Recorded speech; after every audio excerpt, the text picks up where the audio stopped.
Para empezar, les voy a contar un poquito de mi historia personal. Yo toda la vida fui un señor muy convencional, fundamentalmente profesor y médico, con una vida personal sin ninguna cosa que reseñar, casado con una sola mujer toda la vida, 3 hijos y 3 nietos, que el mayor de los cuales tiene 6 años, que es más o menos la edad de mi cáncer.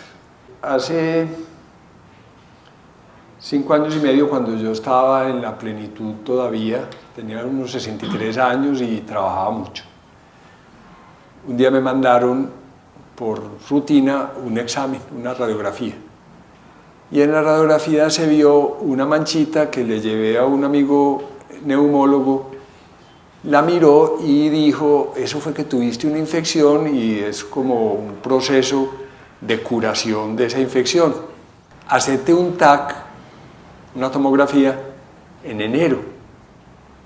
Yo me fui de vacaciones y cuando volví en enero se me estaba olvidando hacerme el TAC y un hermano me dijo: ¿ya te hiciste el TAC? Yo fui corriendo, pedí una cita y me fui solo.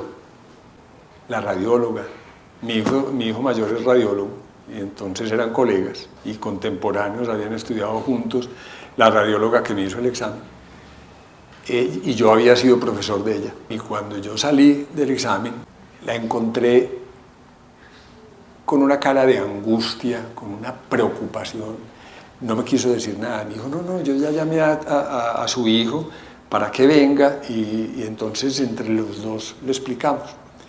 El hijo mío llegó sudoroso, había corrido mucho, me cogió del brazo, no fue capaz de decirme qué era y al fin desató y me dijo: no, papá, nada que hacer. Eso fue un poco simpático porque entonces me tocó ponerme a mí a consolarlo a él. Yo le daba palmaditas, yo le decía: no te preocupes tanto, hay muchas cosas para hacer.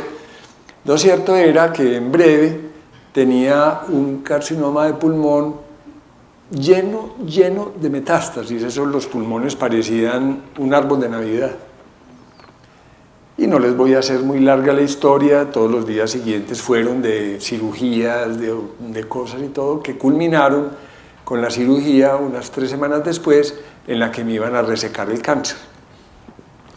Pues me abrieron y el doctor tocó y mandó biopsias de congelación y resolvió que eso no era operable y me volvió a cerrar y salió y le dijo a mi mujer y a mis hijos: lo abrí y lo volví a cerrar porque no hay nada para hacer.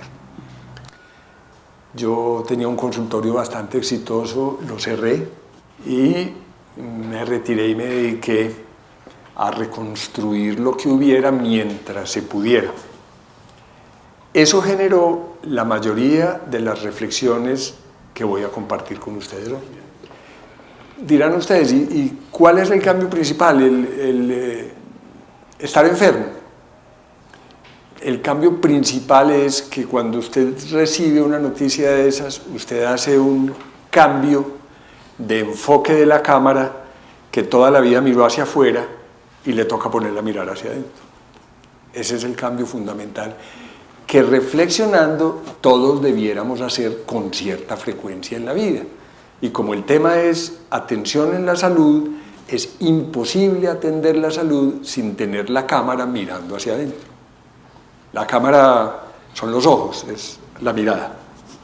A eso me dediqué. A eso y a disfrutar, como hablaremos, lo disfrutable después de una situación de esas. El final de la historia no ha ocurrido todavía, yo todavía tengo mi cáncer, lo mimo mucho, lo cuido mucho, lo he aprendido a querer, ahí está. Me tomo una droga muy fuerte todos los días. ¿Qué problemas me pareció a mí que generaba la enfermedad? Acuérdense que de lo que les voy a hablar es la enfermedad y la salud, suma y resta, qué nos dan y qué no nos dan. El cáncer y la tuberculosis, esto se los cuento como anécdota, es muy interesante. Algunos habrán oído hablar de la montaña mágica de Thomas Mann. En la montaña mágica el protagonista es un tuberculoso, unos tuberculosos, un sanatorio muy alto en las montañas donde el aire es claro, transparente, puro, y en donde los pensamientos que surgen de la enfermedad son altruistas y puros como el ambiente de la montaña y del sanatorio. De tal manera que la tuberculosis, que hoy día vemos como una enfermedad casi que sucia, casi que de la pobreza, casi que del descuido, imagínense ustedes, el ideario del siglo XIX era una enfermedad que elevaba los espíritus, y la misma imagen del tuberculoso, pálido, transparente, delgado, pausado, era la imagen del casi ser humano angelical. Mientras que el cáncer, que en la actualidad lo vemos con una perspectiva mucho más realista, en esa época era el castigo que le mandaba Dios a los que se portaban mal. A tal manera que la persona que moría de cáncer, en ningún periódico, hasta los años 60 o 70, se decía murió de cáncer, siempre se decía eufemismos, murió de una larga y penosa enfermedad. Váyanse a cualquier obituario y verá que nunca le decían murió de cáncer, porque era vergonzoso. Y cuando una persona sufría, y hoy día sufre de cáncer, la primera pregunta que le hacen es: ¿y qué hacías mal? Fumabas, comías muy mal, tenías el colesterol alto. A mí, el mismo médico que me dio primero, inmediatamente me dijo: doctor, el estrés.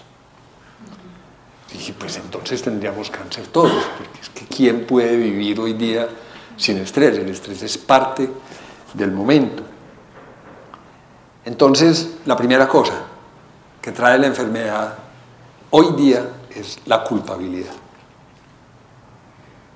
¿Y cómo podemos cuidar de nuestra salud cuando nos inducen a cuidar la salud a través de un sentimiento de culpabilidad? Es difícil y debe ser un motivo de reflexión. Si yo cuido mi salud porque aprecio mi salud, y acuérdense que salud no es solamente ausencia de enfermedad, salud también es sensación de bienestar. El otro efecto muy desagradable de la enfermedad es la transformación de los significantes y los significados de la vida.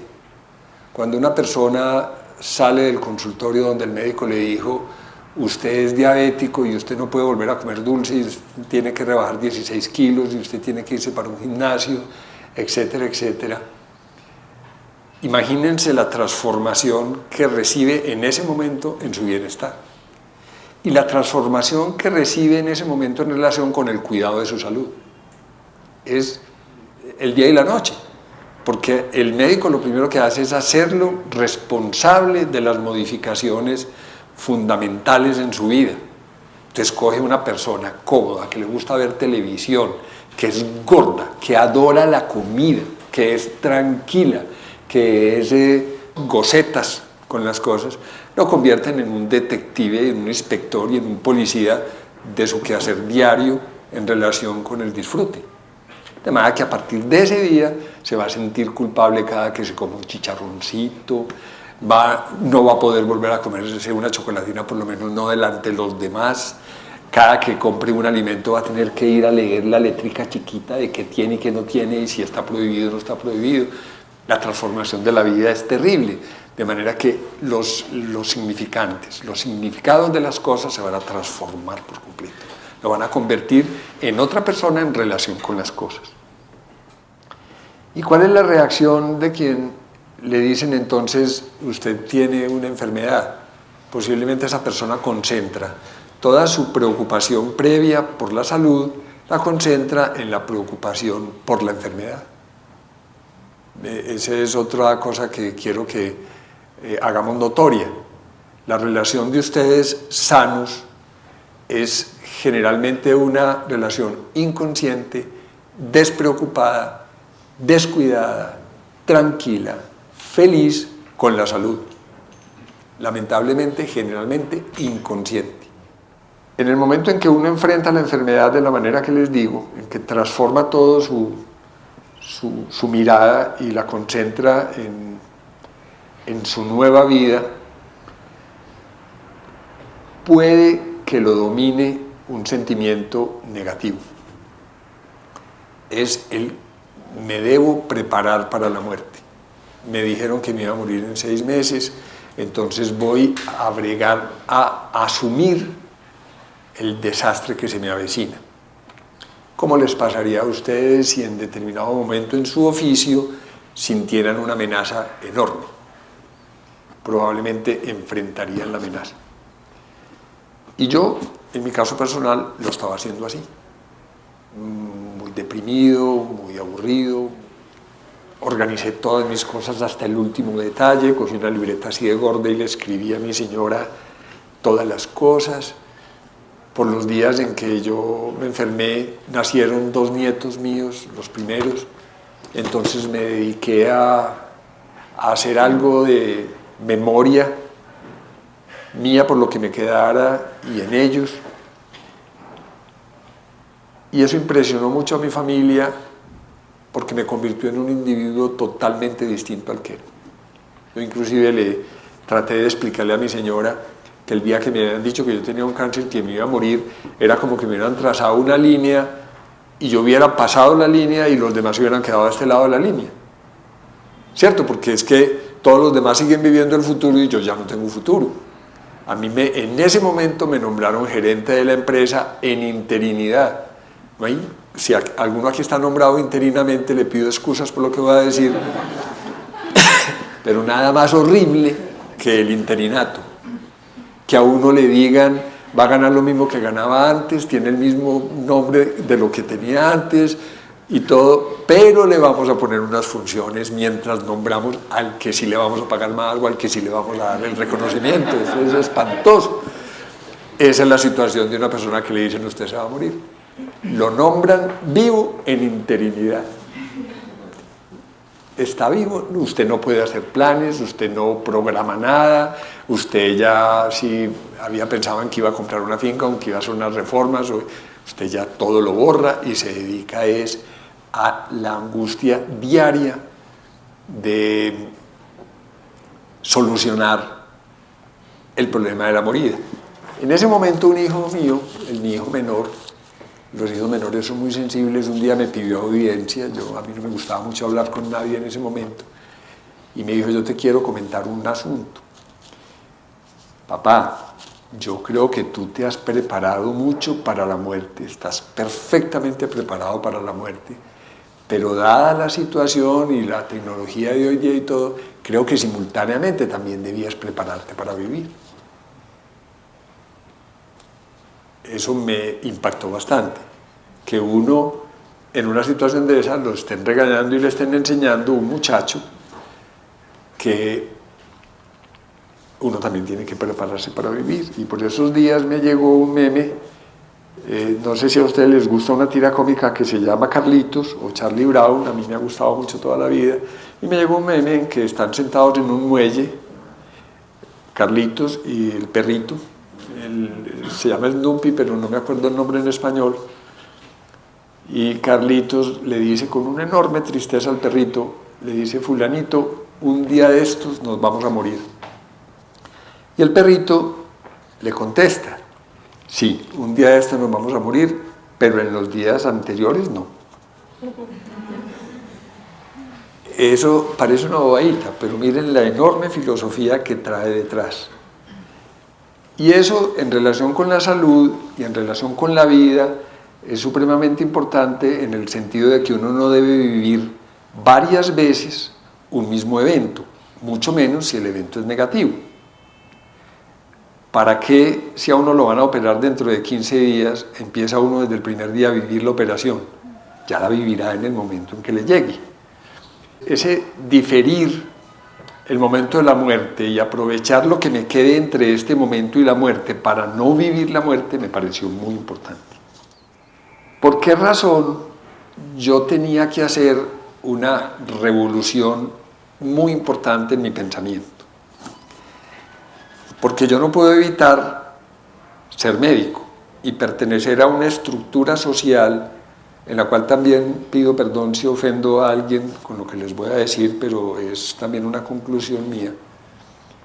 He sido parte, victimario y víctima al mismo tiempo, dentro de los fenómenos del posmodernismo y del modernismo. Más del modernismo que del posmodernismo está la medicalización de la cultura. de la cual les decía yo que hago parte como víctima y como victimario. ¿Qué es la medicalización? La medicalización es que la gente tenía siempre sus preocupaciones individuales sobre su salud.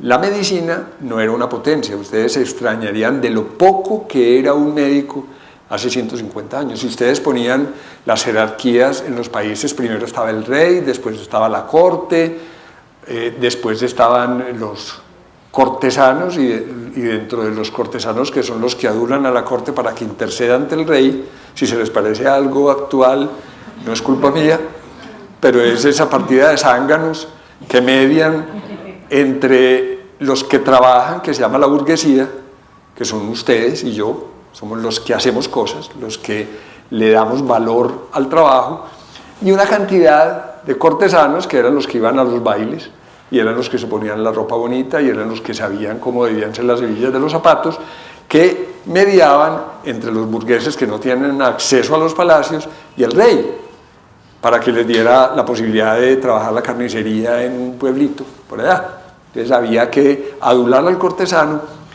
En esa estructura el médico era una especie de peluquero. Trabajaba en las barberías, ponía sanguijuelas, le daba recomendaciones de salud, pero era un estrato bastante inferior. Y como todos los estratos bastante inferiores, luchan y se estructuran como gremios tratando de ascender en la escala social.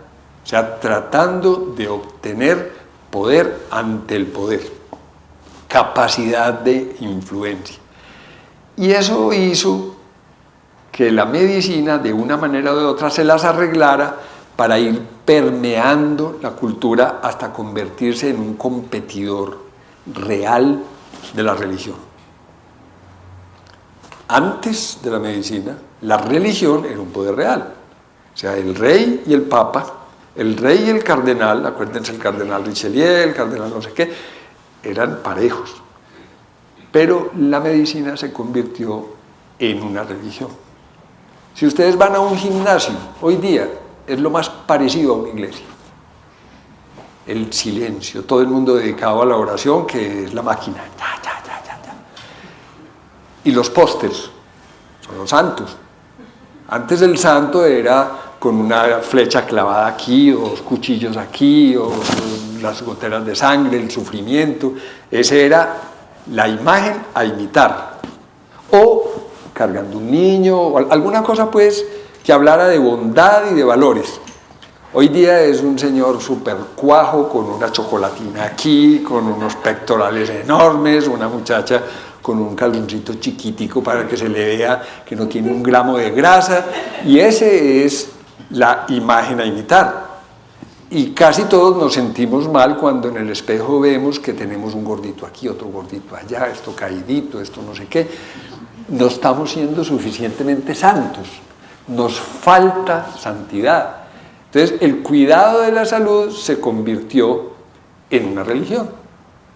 Esa medicalización de la cultura hace que todos estemos funcionando de acuerdo a los parámetros de los médicos. Y entonces, cuando uno tiene un cáncer, y cuando uno necesitaría filosofía, necesitaría cultura, necesitaría consuelo, necesitaría un montón de cosas, se enfrenta uno a esa estructura que, tal como pasó en su momento con la religión, y que conste que no es un discurso antirreligioso, sino que trata de ser una descripción de lo que es. Todos ustedes saben que el Vaticano se alejó del creyente común y corriente, que el Banco Vaticano y que el cardenal López Trujillo y que el de más allá, personas muy distantes del creyente normal. Aquí también los médicos se fueron volviendo muy distantes del usuario normal, porque eran los sacerdotizos de esa nueva religión. Entonces, antes la relación entre el paciente y el médico era fraternal, le llevaba sus platanitos, o su gallinita, o su cosa, le conocía a la familia, lo quería, y el médico conocía a sus pacientes, el nombre, los hijos, la esposa, le preguntaba, lo regañaba, se sabía su vida. Ahora es un señor que representa a la medicalización, montado en un trono. No sé si se han dado cuenta que siempre el sillón del médico es mucho mejor que el del paciente. El médico es sentado en una cosa así como esta, y el paciente le dan dos sillitas chiquiticas, o más o menos moderaditas. Esas cosas desde lo simbólico implican que se establece una diferencia, una asimetría, una autoridad. Si reflexionamos entonces desde el punto de vista de cuidado de la salud, el primer gran problema de la medicalización es que quien cuida la salud establece una fuerte asimetría con quien es cuidado, y eso no debiera ser así. La salud debiera ser un bien apreciado en el cual los dos están cuidándola, y en el proceso de morirse o de aliviarse, que estamos hablando de un cáncer y de un SIDA o de una tuberculosis, ese proceso debiera ser el trabajo de una estructura simétrica. En ese proceso de medicalización de la cultura, entonces se llega a un trastorno que es supremamente grave desde mi punto de vista. Y es cuando el medio se convierte en objetivo. La salud no puede convertirse en un objetivo. Sería como decir que el asadón se le convierte en el objetivo al campesino. Entonces un campesino que salga por la mañana no va a cuidar el campo, sino va a cuidar el asadón. Entonces sale y limpia el asadón y le empieza a poner calcomanías y después le pone equipo de sonido y después entonces lo aliña y lo pone bonito, y por la tarde dice: tengo el mejor asadón, vivo en función de mi asadón. Y no le importara, hipotéticamente, la calidad de las papas o de lo que cultivaba con ese asadón. Se le vuelve la herramienta, el objetivo. En esta medicalización de la cultura se nos ha vuelto la salud un objetivo aparte de la persona. Entonces yo escribo preceptos, yo establezco condiciones, hago protocolos y digo cómo debe funcionar la salud, pero en el aire, en teoría. Son cosas que se quedan escritas en manuales y nunca me acerco de una manera humana a quien está siendo dirigido ese instrumento, esa herramienta. Reflexión entonces en cuanto al cuidado de la salud es si la salud se está convirtiendo para mí en el objetivo y no en el medio. ¿Cuál es el medio? ¿Cuál es el objetivo? ¿Cuál debiera ser?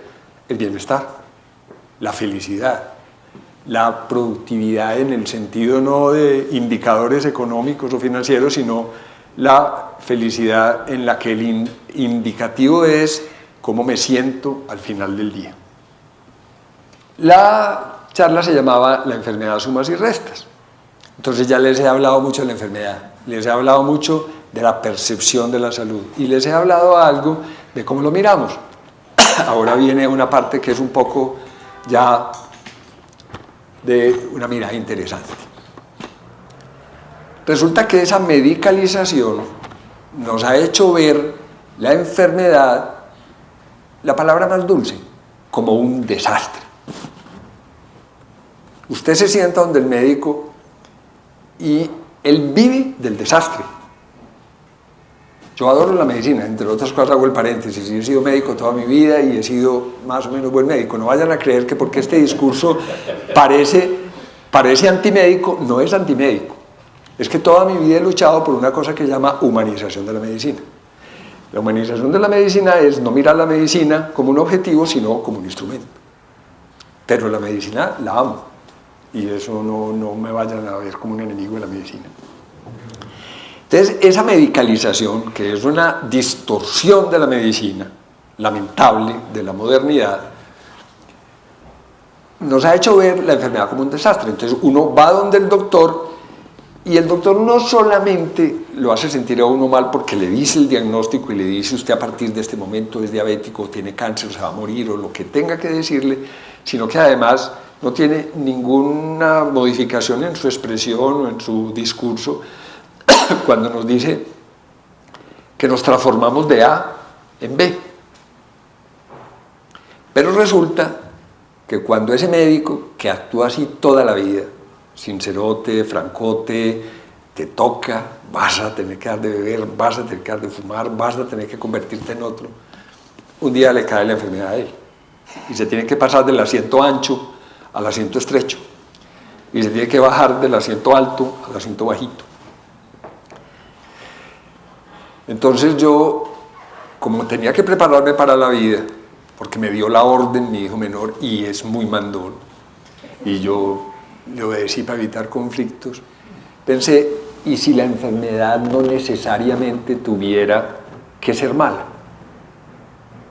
Y aquí hay entonces esa dicotomía de que los ciegos tienen mejor tacto, o tienen mejor oído, o los sordos tienen mejor vista. La ausencia de una capacidad potencia otras. La ausencia de la salud potencia la capacidad de disfrutar la vida. Les parezca o no, como están aliviados, les parece muy difícil decir, que me amputen una pierna y yo esté más contento. Puede que sí. Puede que sí, porque haciendo ya como una metáfora, todos somos San Pablo y todos estamos persiguiendo cosas, todos estamos ejerciendo un oficio. Y el que está consiguiendo dinero, el dinero no lo deja ver la felicidad de no tener nada o la felicidad de la simplicidad. Y todo el que está persiguiendo amores, lleva 6 matrimonios, por supuesto que ha conocido los 6 amores, pero no le ha permitido ver la simplicidad de un solo y sencillito amor. El ver la complejidad, ustedes lo dicen mucho en sus discursos de motivación, ver el bosque no permite ver el árbol. Ver el conjunto de la vida no nos permite a veces disfrutar de los detalles de la vida. ¿Y qué le pasa al que se enferma de SIDA, al que se enferma de tuberculosis, al que se enferma de cáncer? ¿Qué le pasa? Que pierde la vista, pierde el trabajo, queda interino. Y entonces tiene la oportunidad, detrás de esa ceguera, de mirar lo que nunca había podido mirar. Yo no les exagero cuando les digo que los 5 años y medio que llevo de cáncer son probablemente los 5 años y medio más felices de mi vida. Entonces la enfermedad, desde la mirada que yo les quiero vender a ustedes, es que la enfermedad nos da la oportunidad de humanizarnos, porque nos vuelve a traer a lo que hemos ignorado, a lo que la persecución de los cristianos no nos dejó ver, nos enceguece en relación con la vida. Imagínense, con cáncer, ya que voy a pensar en ir a Cartagena este noviembre. Cuando a mí me dio, yo soy muy ciclista, y me dio en enero, y ese año, 2014, fue el año como del reverdecer del ciclismo colombiano. Acuérdense que en el 14 ya fue la primera vez que ganó Nairo una gran vuelta, y ese año era triunfos y triunfos. Y yo era cada 2 meses diciendo, y ese año fue el año de un mundial de fútbol, y yo era cada 2 meses diciendo, ojalá llegue al Giro de Italia. Y después, como llegué, dije, ¡ay! Entonces el Tour de Francia, ¡ay! El mundial de fútbol. Y ya estaba como más optimista y dije, no, me va a tocar la Vuelta a España. Eso es, la enfermedad me permitió por primera vez en la vida disfrutar por completo mi afición al ciclismo. Me las vi todas, y cuando no la podía ver por televisión la veía en internet, y cuando no la podía entonces llamaba por televisión por teléfono al que tenía y le decía, contame cómo va. Ahorita, antes de que ustedes llegaran, estaba Nairo haciendo una performance espectacular, se fugó, ascendió al 2.º puesto de la clasificación general y todo eso, y yo me sentía obligado a que tenía que seguir organizando lo que tenía que decirles a ustedes, pero no podía ignorar lo de Nairo. Creo que la enfermedad me humanizó mucho. Es muy humano estar antes de una charla de estas pensando en Nairo, porque soy ciclista. Casi todos ustedes están muy distanciados de su cuerpo.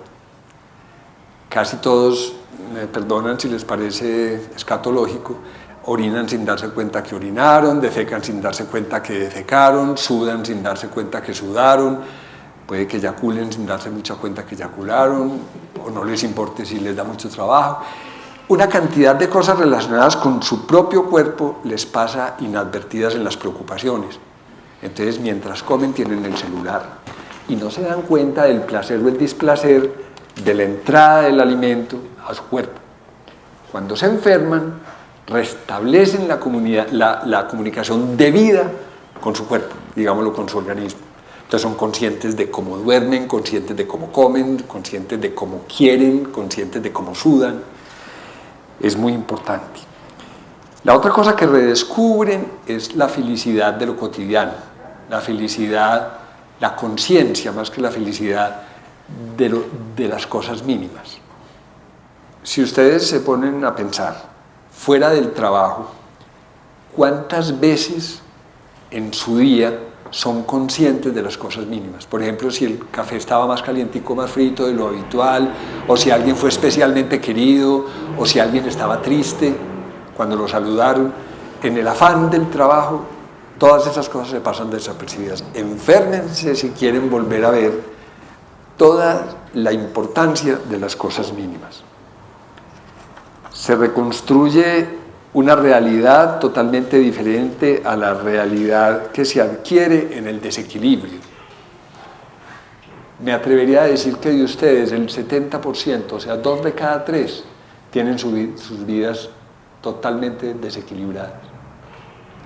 ¿Qué quiere decir desequilibradas? Quiere decir que en persecución de unos objetivos han hipertrofiado, han agrandado unos aspectos de su vida cotidiana.